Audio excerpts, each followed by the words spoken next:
No, I think it is not the policy of the ISI or the government to do anything against the US interests in the region. They are cooperating.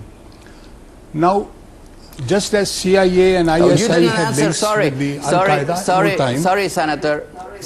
Senator, I asked, are you saying there are no Taliban bases in Pakistan where ISI is training, supporting, directing the Taliban and the Afghani network? Are you saying that no, they are not there? They have been. I don't think the ISI or the government of Pakistan is in any way supporting them or training them. It is true that the border is porous, and when there is pressure in Afghanistan, we had something like 900 plus security posts along the border, and you had only about 100 which you removed when you follow the policy of surge. So the people have moved into Pakistan. Senator Zaki, in his earlier response to Kaukab's question, Ambassador Khalilzad also did acknowledge that Pakistan does have legitimate interests in Afghanistan. But I'm just curious to find out the criticism that Pakistan receives, the way that Pakistan is pursuing its legitimate interests in Afghanistan. Do you think there's a problem with that? I think it is a question because after the collapse of the Soviet Union, the grand strategy of the United States changed. Their preferences shifted from Pakistan to India, and their collaboration, which was previously with the ISI, has become now collaboration with the RAW and Mossad, and therefore their vision has been transformed. They are seeing it from an Indian prison. They are not seeing it directly, and they are ignoring the cooperation that Pakistan is offering. Right.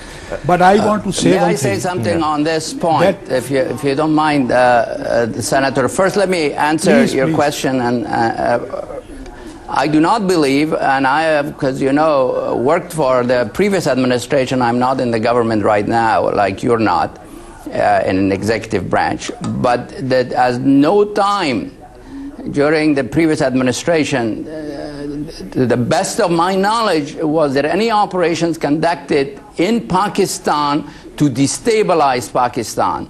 And the operations that have been conducted in Pakistan, often in cooperation with Pakistan, has been against the Al-Qaeda.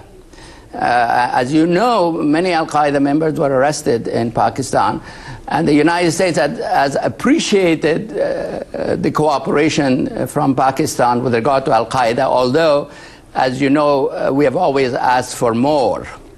Now, however, I am sorry to say that your information, let me answer your question. Unfortunately, what you say with regard to Pakistan's policy on the Taliban of Afghanistan and on the Afghani network, that Pakistan is not supporting them, Pakistan is not training them, Pakistan is not directing them, that is the fundamental cause of mistrust, because it is totally obvious to any observer of developments in Afghanistan and Pakistan that Mullah Omar and his supporters, and Haqqani and their supporters, the leadership is in Pakistan, that Pakistan is directing them, and when they do something, an individual Taliban leader such as Sayyid Agha, I give you a specific example, Sayyid Agha, who was meeting with the Americans, former secretary of Mullah Omar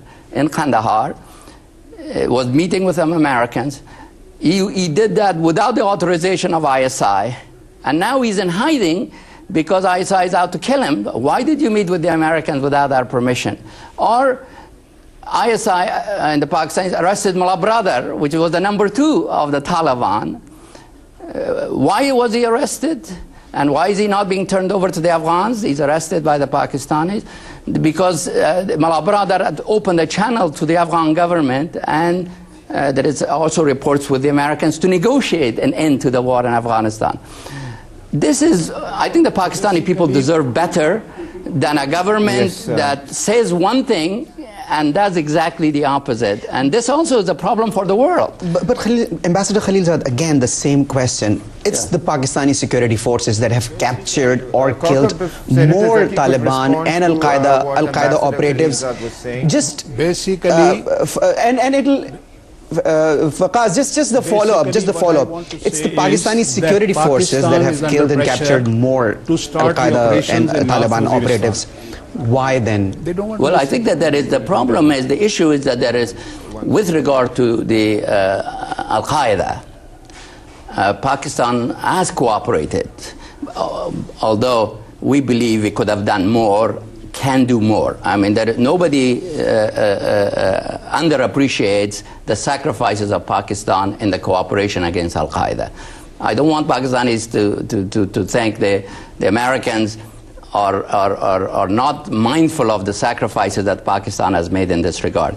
We also have helped Pakistan, and with regard to Pakistani problem with their own Taliban, which has become, as I said, you play with fire, it sometimes comes and burns you. And I think this is what has happened, unfortunately, with the Pakistani Taliban, a group that used to be supported and encouraged by ISI, and now it has backfired. Now, however, when it comes to the Afghan, Haqqani, and the Taliban network, Pakistan's policy is entirely different. It's not opposing them. It is supporting them, it's encouraging them, it is financing them, it's training them, it's directing them, and it is denying that, in fact, it is doing so.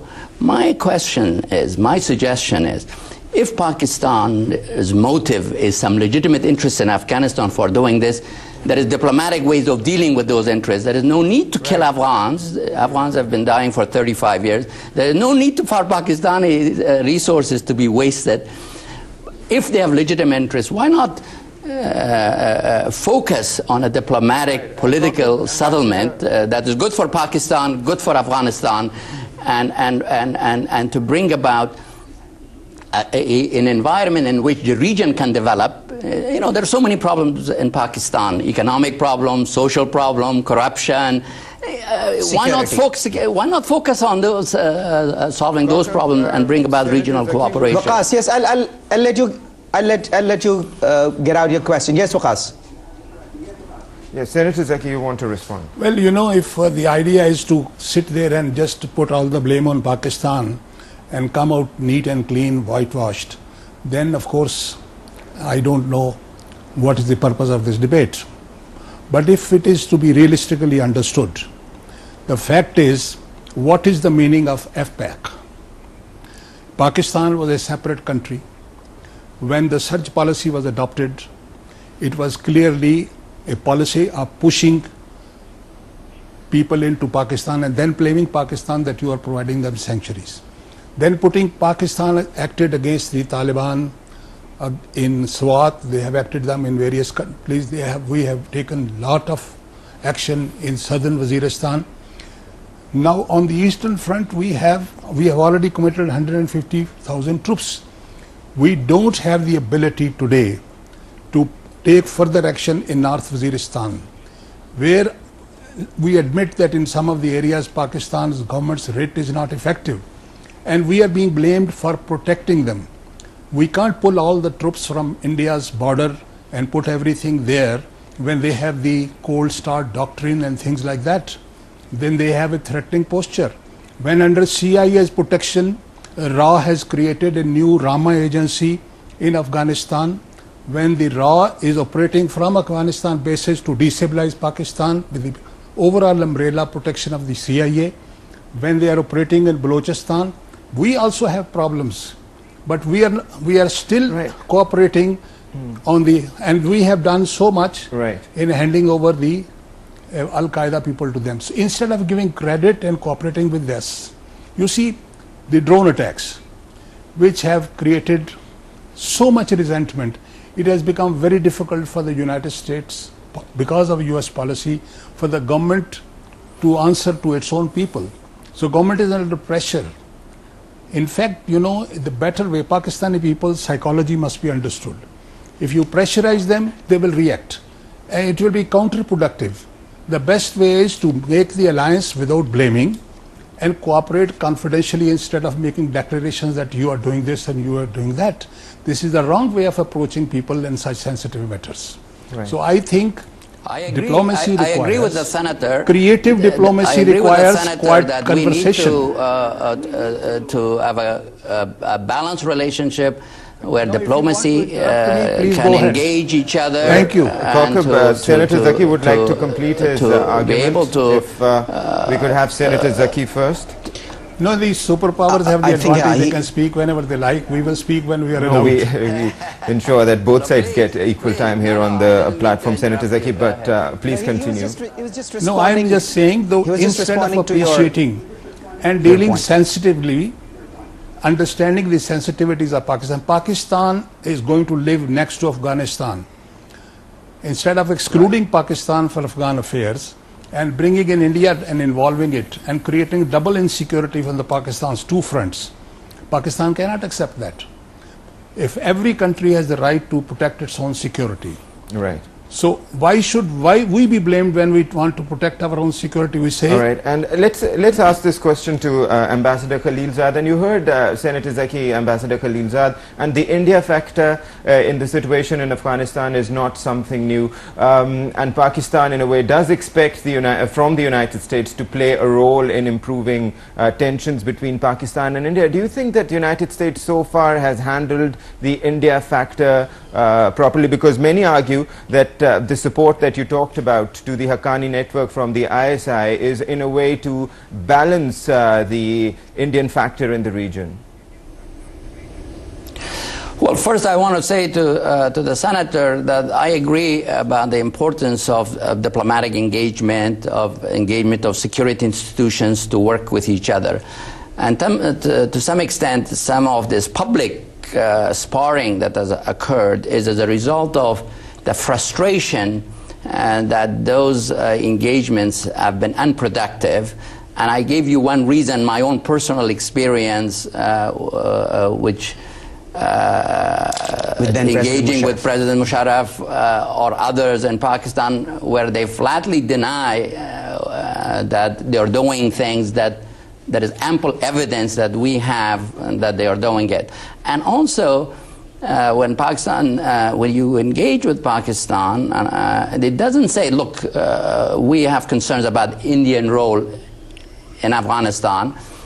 I'll tell you something else that is very specific from my conversations with President Musharraf, so that the Pakistani people know what's been going on. He raised this issue with me about the Indian consulates in Kandahar and in Jalalabad.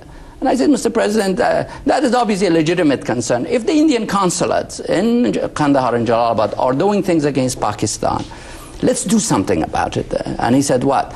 And I said, you send me some ISI people, your agents.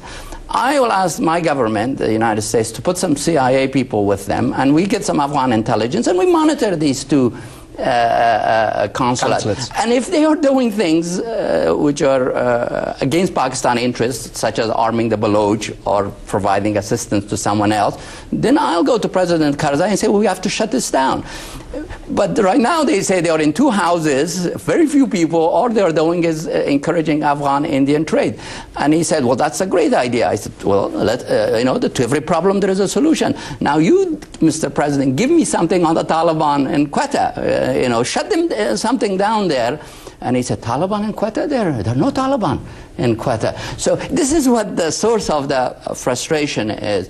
I will say to the senator that Pakistan is the 6th largest country in the world. The United States, not in its interest to have bad relations with Pakistan or to be enemy of Pakistan. As the senator said correctly, Afghans and Pakistanis are neighbors. They have so much in common with each other. But this kind of war that has been conducted against Afghanistan by elements of the Pakistani government, without the support of the Pakistani people, I don't think the Pakistani people know the extent of what has been going on. This huge insurgency is not run spontaneously. People know that realistically. So therefore, let's work together for the benefit of Afghanistan and Pakistan. I raised the issue when I was there of Afghanistan being a land bridge between South Asia and Central Asia, which would be of great benefit to Pakistan. Let's focus on these issues.